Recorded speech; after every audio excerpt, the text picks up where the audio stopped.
12.1 exercise का next question हमारे पास question number 4 है। यहाँ पे हिफ्ज़ कुरान टेस्ट का कुछ रिज़ल्ट दिया गया है, ठीक है। और इसमें जो है ये स्कोर्स के कुछ क्लास इंटरवल्स आपको नज़र आ रहे होंगे और इन क्लास इंटरवल्स में कितने बच्चों ने स्कोर किया ये उनको फ्रीक्वेंसी की फॉर्म में दिखाया गया है। फॉर एग्जांपल 41 से 50 जो स्कोर करने वाले बच्चे हैं वो 3 होंगे और 51 से 60 17 एंड सो ऑन। तो यहाँ पर एक हमने कम्युलेटिव फ्रीक्वेंसी टेबल बनानी है और कम्युलेटिव फ्रीक्वेंसी कर्व या उगाई बनानी है और फिर आगे हमसे कुछ क्वेश्चन पूछे गए हैं। ये क्वेश्चन जब हम इनको सॉल्व करेंगे उसके साथ ही मैं मेंशन भी कर दूंगा और इनका सोल्यूशन भी वहाँ पे हम डिस्कस कर लेंगे। तो अब बच्चों देखो इस क्वेश्चन को हम कैसे सॉल्व करते हैं। ये रहा डाटा टेबल हमारे पास आ गई। तो बच्चों हमें जो है कर्व ड्रॉ करनी है। तो कर्व ड्रॉ करने के लिए एक तो हमें अपर क्लास बाउंड्री चाहिए और जो है कम्युलेटिव फ्रीक्वेंसी भी, चूँकि कम्युलेटिव फ्रीक्वेंसी हमने टेबल बनानी है तो ये हमने फाइंड करनी है। तो पहले कम्युलेटिव फ्रीक्वेंसी देख लेते हैं। तो कम्युलेटिव फ्रीक्वेंसी में हमारा पहले फ्रीक्वेंसी आपको पता ही एज इट इज़ आ जाती है। दूसरा आप 3 + 17 कर लेंगे। 3 + 17 आपका बच्चों 20 आ जाता है। इसी तरीके से ये आगे प्लस करते जाएंगे तो 20 + 20 आपका 40। अब नेक्स्ट मैं डायरेक्ट लिखता जाता हूँ। 40 + 30 ठीक है आपका 70 हो जाएगा। और इनको अगर इस कॉलम वाइज भी आप प्लस करें तो यहाँ पे आपका प्लस करके यहाँ लिख सकते हैं। और 17 में 18 प्लस करें तो ये आपका 88 हो जाता है और 88 में आप फाइनली 2 ऐड करें तो ये आपके 90 हो जाता है। और दूसरी चीज़ ये आपको पहले भी बताया जा चुका है, कम्युलेटिव फ्रीक्वेंसी जो होती है, जो फाइनल जो उसका रिजल्ट आता है वो आपका सिग्मा एफ होता है या उसको एन से रिप्रेजेंट कर सकते हैं। तो हम यहाँ पे लिख लेते हैं कि एन हमारा 90 आ गया।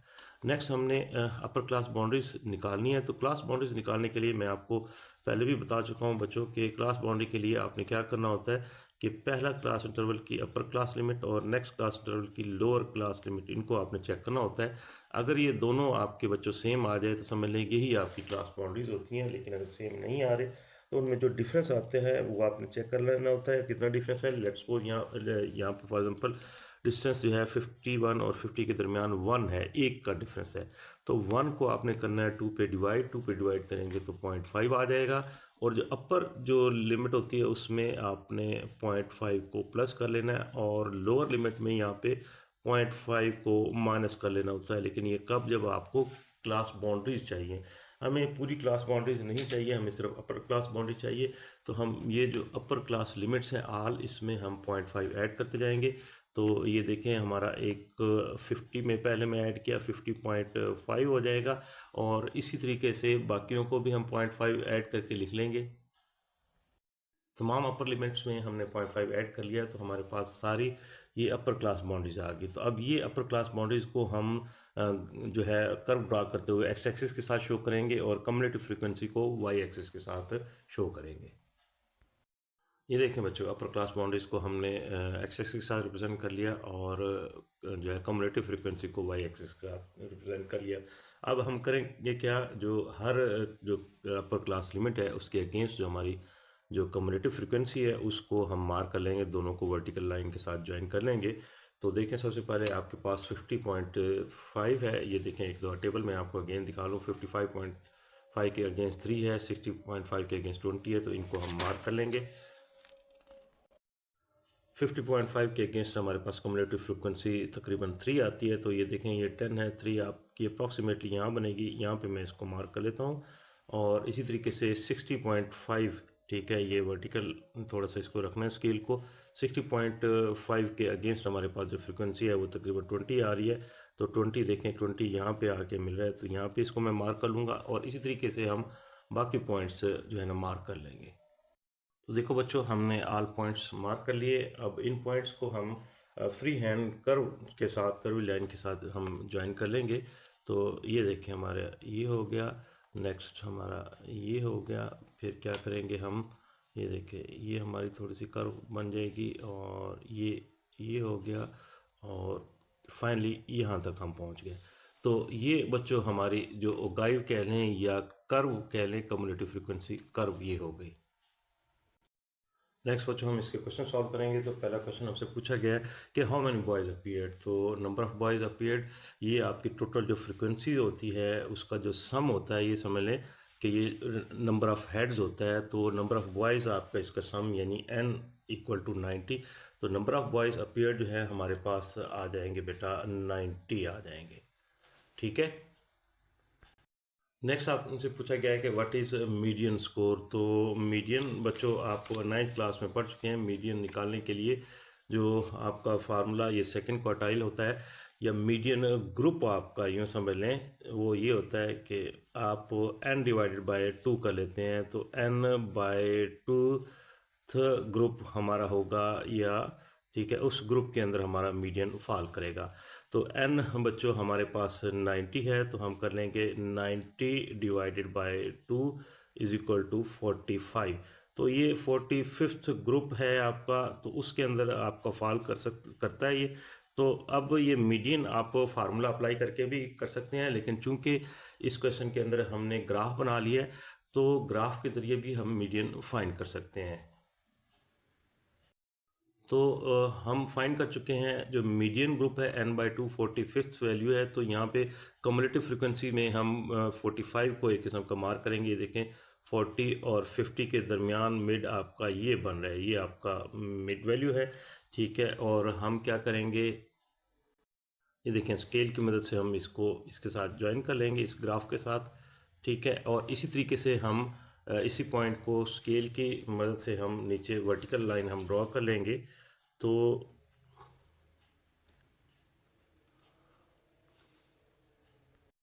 सॉरी बच्चों, ये मेरी लाइन थोड़ी सी टेढ़ी हो गई थी, इसको मैंने रब करके दोबारा ड्रॉ किया।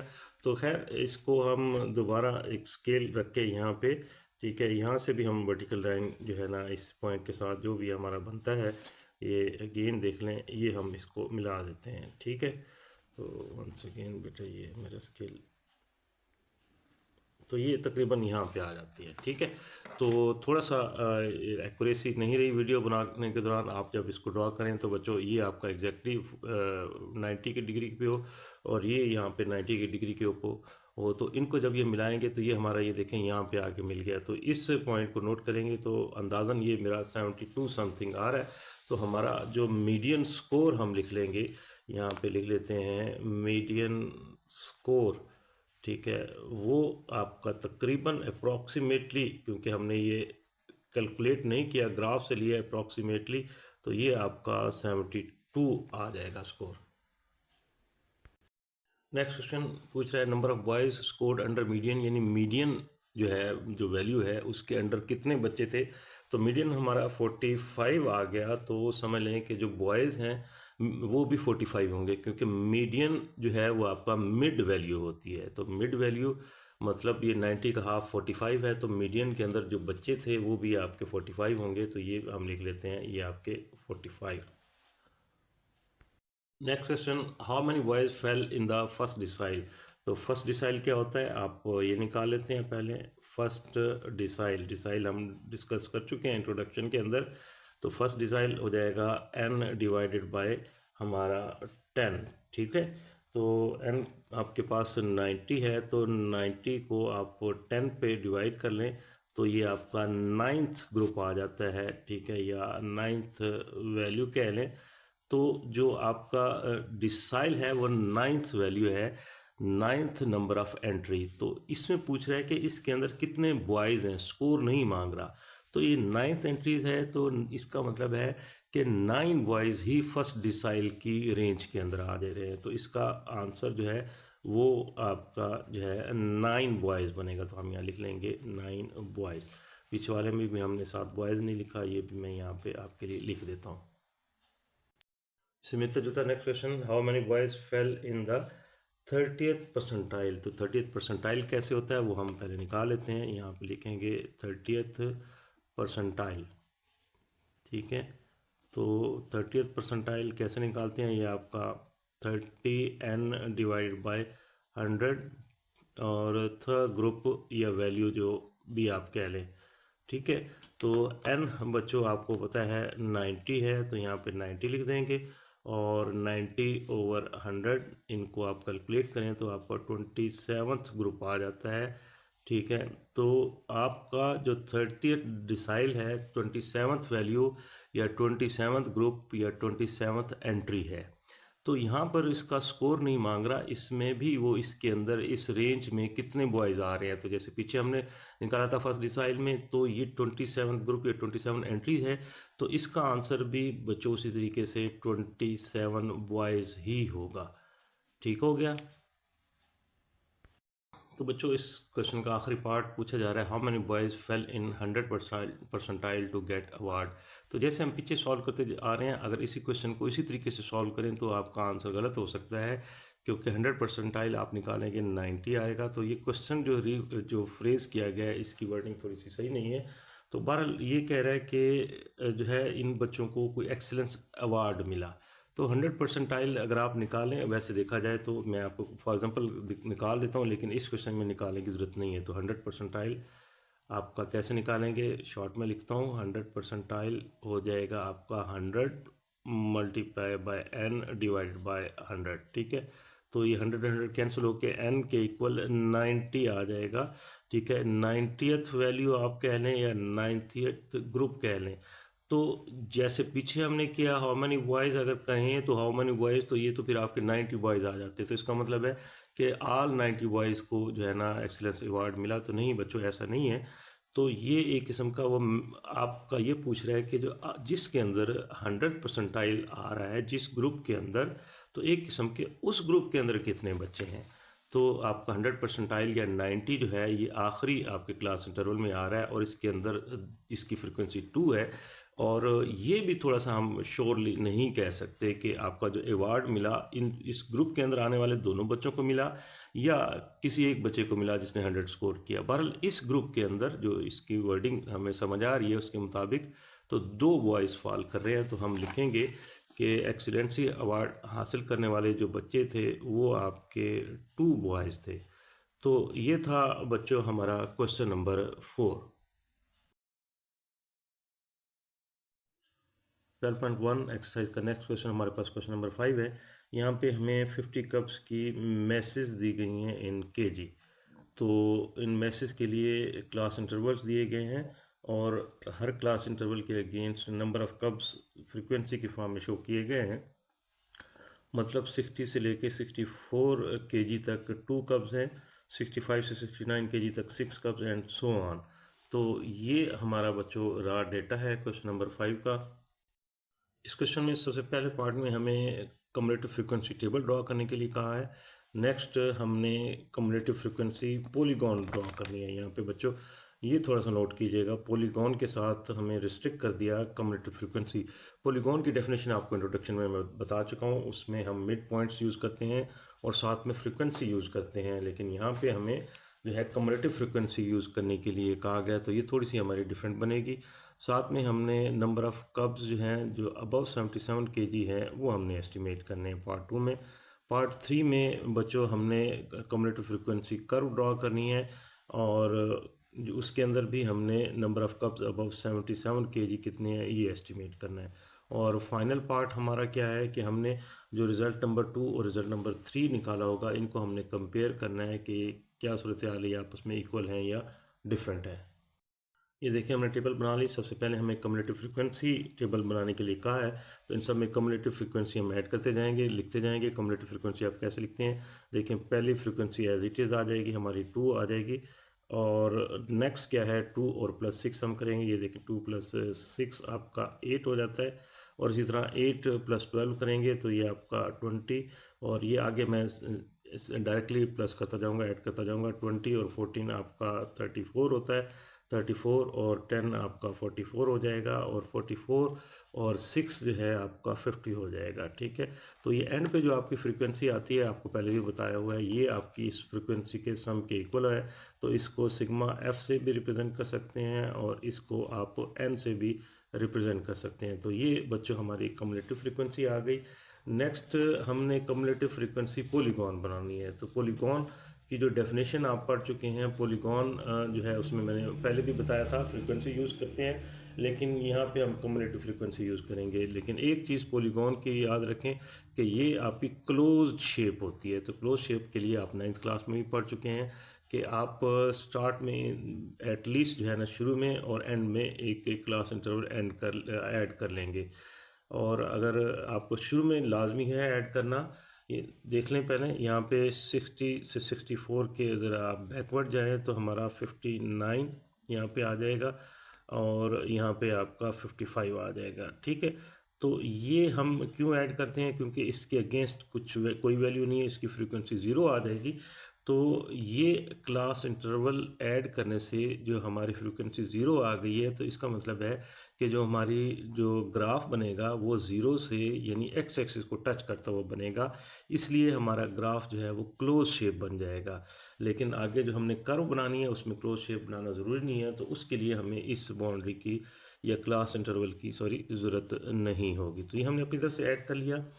तो हमारे पास इसके अगेंस्ट कम्युलेटिव फ्रिक्वेंसी भी इसलिए ज़ीरो ही आएगी।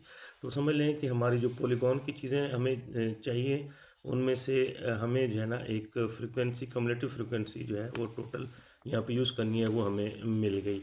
नेक्स्ट अभी हमें चूँकि पॉलीगॉन हमने बनानी है कम्युलेटिव फ्रिक्वेंसी यूज़ करके, तो इसके लिए हम अपर क्लास बाउंड्रीज यूज़ करेंगे, ठीक है। ये तो चूँकि डिफरेंट है रेगुलर पॉलीगॉन से, तो इसलिए पॉलीगॉन जो रेगुलर उसके अंदर हम मिड पॉइंट यूज़ करते हैं, तो इसमें हम मिड पॉइंट नहीं यूज़ करेंगे, तो हम अपर क्लास बाउंड्री यूज़ करेंगे। और यही अपर क्लास बाउंड्रीज बाउंड्री हमारे काम आएगी कर्व बनाने के लिए। तो अपर क्लास बाउंड्री हम कैसे निकालेंगे, इसके लिए मैं आपको पहले भी बता चुका हूँ। लेट्स सपोज ये जो गिवन दो क्लास इंटरवल हैं, तो पहले क्लास इंटरवल की अपर लिमिट और नेक्स्ट क्लास इंटरवल की लोअर लिमिट, इसको हम क्या करते हैं, कंपेयर कर लेते हैं। और इन दोनों को देखें, अगर ये दोनों इक्वल आ जाएं, मैंने बताया था आपको, तो फिर ये समझ लें कि आपकी क्लास बाउंड्री ही होती है। लेकिन अगर थोड़े से ये डिफरेंट आ जाए, तो फिर आपने देखना होता है कि इनमें डिफरेंस कितना है। तो ये इनमें डिफरेंस 1 है, जो 1 है उसको आपने 2 पे डिवाइड कर लेना है, 0.5 आ जाएगा। अपर लिमिट में आप 0.5 यहाँ पे क्या करते हैं, ऐड कर लेते हैं। और लोअर लिमिट अगर आपको निकालनी हो, तो लोअर बाउंड्री आपने निकालनी हो, तो उसमें 0.5 माइनस कर लेंगे, तो ये आपको इनकी क्लास बाउंड्रीज मिल जाएंगी। लेकिन हमें यहाँ क्लास बाउंड्रीज नहीं चाहिए, हमें अपर क्लास बाउंड्री चाहिए। तो अपर क्लास लिमिट्स जो भी हैं ये सारी, इनके अंदर हम 0.5 ऐड करते जाएंगे। देखें तो ये हमारा ये पहले वाला हो जाएगा 59.5, ठीक है। इसी तरीके से आपका 64.5, ठीक हो गया। तो इसी तरीके से ऐड करते हुए हम ये सारा कॉलम कंप्लीट कर लेंगे। तो बच्चों हमने तमाम अपर क्लास बाउंड्रीज लिख ली हुई हैं। तो यूँ समझ लें कि हमारा जो डाटा है, जो टेबल है, वो हमारा रेडी हो गया। अब हमने इस डाटा को देख के हमने क्या करना है, एक पॉलीगॉन ड्रॉ करनी है और कर्व ड्रॉ करनी है। तो बच्चों देखो, पॉलीगॉन के लिए हमने जो है अपर क्लास बाउंड्रीज जो है एक्स एक्सिस के साथ रिप्रेजेंट कर दी, और कम्युलेटिव फ्रीक्वेंसी जो है हमने वाई एक्सिस के साथ रिप्रेजेंट कर दी। हमने करना क्या है, अब हर अपर क्लास बाउंड्री के अगेंस्ट जो है हमारी कम्युलेटिव फ्रीक्वेंसी क्या है, एक तो अब फिर मैं आपको टेबल दिखा दूँ। ये देखें, ये हमारे पास टेबल थी। फॉर एग्जाम्पल 59.5 के अगेंस्ट 0 है, 64.5 के अगेंस्ट 2 है, 69.5 के अगेंस्ट 8 है। तो ये हमने मार्क करनी है। तो देखिए 64.5 जो है 59.5 के अगेंस्ट 0 है, तो ये आपका यहीं पे आ गया। और 64.5 के अगेंस्ट जो आपकी कम्युलेटिव फ्रिक्वेंसी वो 2 है, तो 2 आपका ये देखेंगे 10 है, अंदाज़न यहाँ पे बनेगी, तो ये आप मार्क कर लेंगे, ठीक है। और इसी तरीके से आपका जो है 69.5 के ऊपर अगर आप टेबल देखें, आपको नज़र नहीं आ रही होगी, तो 69.5 के अगेंस्ट जो आपके पास कम्युलेटिव फ्रिक्वेंसी वो 8 है, तो 8 आपका 10 के नीचे तकरीबन यहाँ पे बनता है, ये हम मार्क कर लेंगे। और इसी तरीके से जो बाकी अपर क्लास बाउंड्रीज है उनके अगेंस्ट जो आपकी बनती हैं कम्युलेटिव फ्रिक्वेंसीज, उनको हम मार्क कर लेंगे। देखें बच्चों, अपर क्लास बाउंड्रीज और उनके अगेंस्ट जो हमारे कम्युलेटिव फ्रिक्वेंसीज हैं, उनके पॉइंट्स को हमने मार्क कर लिया। अब इन ऑल पॉइंट्स को हम स्केल की मदद से स्ट्रेट लाइन के साथ ज्वाइन करेंगे। देखो बच्चों, इन ऑल पॉइंट्स को हमने स्केल के साथ ज्वाइन कर लिया, और यहाँ पे ज़रा नोट करेंगे कि ये यहाँ पे हमने 59.5 को लिया, तो उसकी वजह से ये जो हमारा ग्राफ है ये यहाँ पे इस पॉइंट के साथ या एक्स एक्स के साथ मिल गया। लेकिन अगर हम यहाँ ना लेते तो हमारा ग्राफ यहाँ से स्टार्ट होना था, और ये वाला जो गैप है ये फिल नहीं होना था, ये क्लोज शेप ना बनता, ठीक है। और इसी तरीके से लास्ट पॉइंट को आप बिल्कुल स्ट्रेट आप इस लाइन के साथ, इस अपर क्लास बाउंड्री के साथ मिला लेंगे, तो ये बच्चों हमारी क्लोज शेप पॉलीगॉन बन गई, साथ में हमने कम्युलेटिव फ्रीक्वेंसी यूज़ करते हुए। नेक्स्ट बच्चों, हमने कर्व ड्रॉ करनी है, तो इसके लिए भी हमने कोऑर्डिनेट्स बना लिए। देखें नीचे हमने जो है अपर क्लास बाउंड्रीज शो करनी है और वर्टिकली हमने जो है कम्युलेटिव फ्रीक्वेंसी शो कर ली है। यहाँ पे ज़रा नोट कीजिए, यहाँ हमने जो है 64.5 फर्स्ट अपर लिमिट ली है और 59.5 जो हमने ऐड की थी पॉलीगॉन के लिए वो हमने नहीं ली। तो यहाँ पर भी उसी तरीके से हम ऑल अपर क्लास बाउंड्रीज़ के अगेंस्ट जो कम्युलेटिव फ्रीक्वेंसी आती हैं उनको स्ट्रेट लाइंस के साथ ज्वाइन करके हम जो है ना उनके पॉइंट्स ऑफ इंटरसेक्शन जो है फाइंड करेंगे। देखो बच्चों, हमने ये पॉइंट्स फाइंड कर लिए हैं। अब इन सब पॉइंट्स को हम कर्व लाइन के साथ ज्वाइन करेंगे आपस में। तो ये देखें बच्चों, हमारी जो है कम्युलेटिव फ्रीक्वेंसी कर्व बन गई। यहाँ पर नोट करें कि ये जो कर्व है यहाँ पे नीचे एक्स एक्सिस के साथ नहीं मिल रही और एंड पे भी ये नीचे एक्स एक्सिस के साथ नहीं मिल रही। ये आपकी ओपन शेप है और ये कर्वी लाइंस हैं, स्ट्रेट लाइन नहीं है। तो अब ये देख लें बच्चे, लेफ़्ट साइड के में आपके पास कम्युलेटिव फ्रीक्वेंसी पॉलीगॉन हमारी बन गई और राइट साइड पे हमारे पास कम्युलेटिव फ्रीक्वेंसी कर्व बन गई।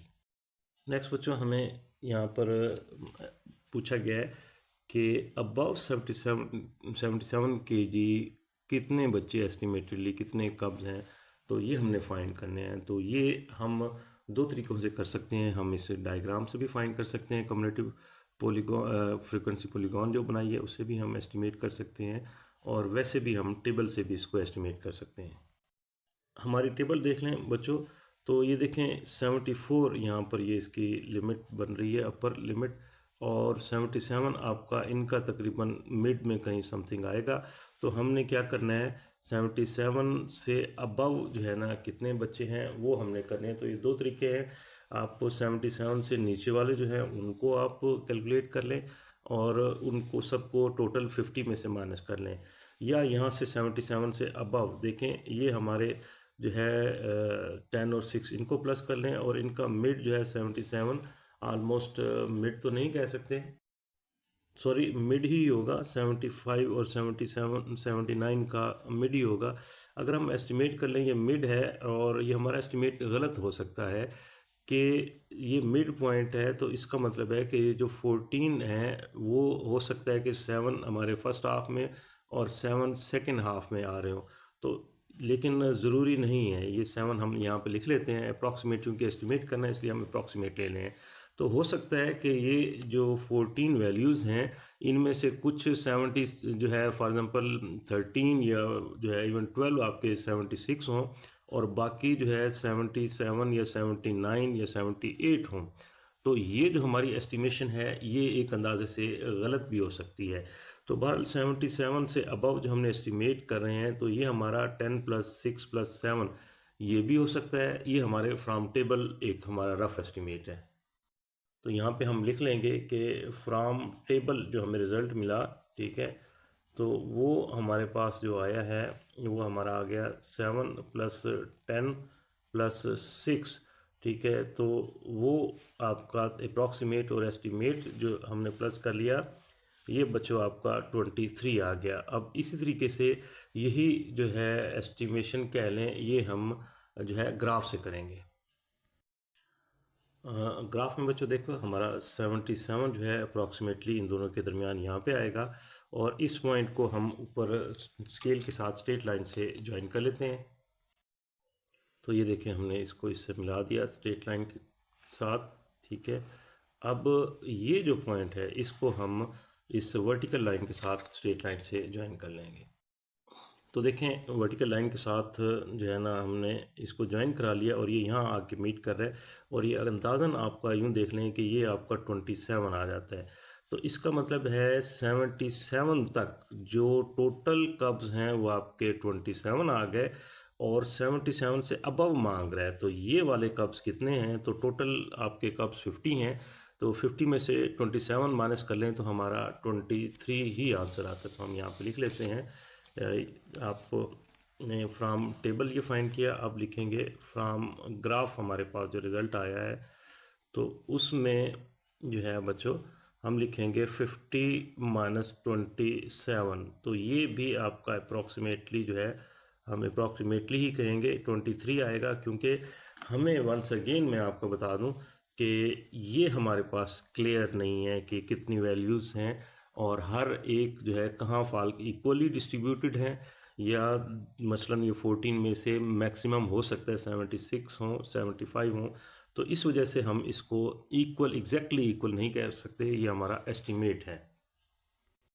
इसी तरीके से बच्चों कर्व के अंदर भी हम मिड पॉइंट जो है 74 और 79 के दरमियान 77 यहाँ पे बनता है, इसको आप मिला लेंगे स्ट्रेट लाइन के साथ, इस कर्व के साथ, ठीक है। तो ये देखें, थोड़ा सा वर्टिकल इसको रखना है, ठीक है। ये मैंने इसको मिला दिया, ठीक है। कलर डिफरेंट इसलिए रखा कि ताकि आपको डिफरेंस पता चले। अब इधर जो है ना आपने इसको भी मिला देना है, हमारी जो वर्टिकल लाइन है। दोनों तरफ से देखो बच्चों, हमने स्ट्रेट लाइन के साथ जो है ना वर्टिकल लाइन के साथ इसको हमने मिला दिया इस ग्राफ को। और यहाँ से भी देखें तो ये तकरीबन आपका 30 के नीचे आपका तकरीबन ये 27 ही बन रहा है। तो मतलब जो आपकी ओगाइव या कर्व में जो 77 तक जो कर्व्स आ रहे हैं वो 27 है, और इसके जो बाकी ये रह गए हैं ये 77 एंड अबव हैं।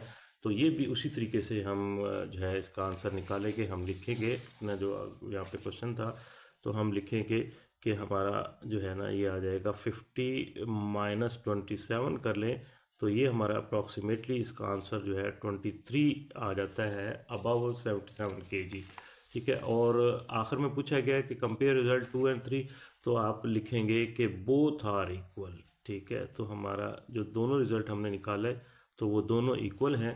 तो ये था बच्चों हमारा क्वेश्चन नंबर 5।